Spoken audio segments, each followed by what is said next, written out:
Initiating moisture.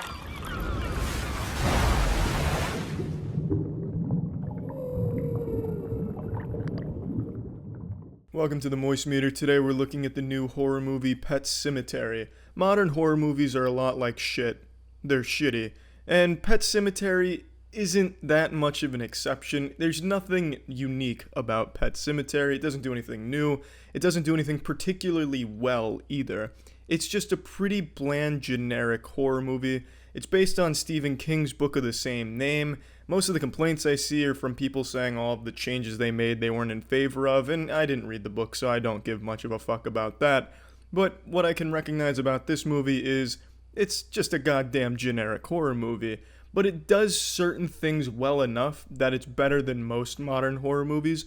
I think in terms of building suspense, there's some scenes that are executing it very well in the movie. There's a dumbwaiter scene that's drawn out over the course of like a minute 30 of just sound and slow movements that I think did a great job of building up to a very predictable jump scare. But overall, there are scenes that do tension building well in the movie, but the scare that it goes for is more just a predictable jump scare that you know is coming, you prep yourself for, and sometimes still get startled by.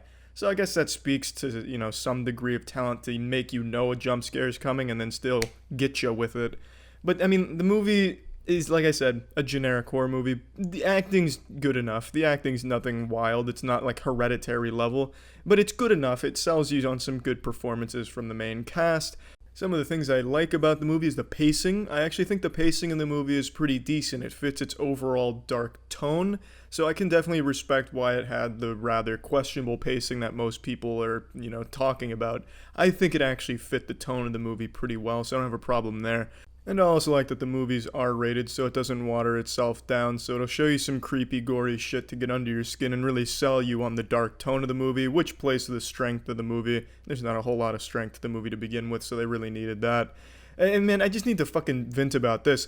There's trucks in this movie. The house is right next to a main road, and there's these big fucking trucks that are constantly driving down that road, and that's such a big part of the whole movie.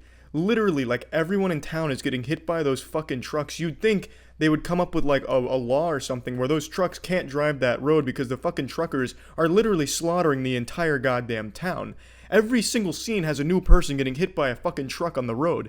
It's incredible. That's just, a little nitpick right there. I don't know if that's in the book, but it shouldn't be called Pet Sematary. It should be called Shitty Truckers on a one-lane road. It's fucking dumb how many people get hit by the trucks in the movie. Spoiler alert, I guess. But anyway, it's just a really generic, cliche horror movie. I don't have a whole lot to say about it. There's some things it does well, and it is an above-average horror movie. It doesn't fall victim to, like, really shitty jump scares or really bad tension building, and it is kind of a creative concept in a certain way that I just don't think was executed all that well. The ending, I think, is very silly. It has a very silly ending, but overall, not a bad horror movie. Plugging this shit into the Moist Meter, I'm giving Pet Sematary a 60%. I definitely think it could have been better, and probably the book's better, I don't know, but I'm not reading the book. But anyway, that's the end of that. See ya.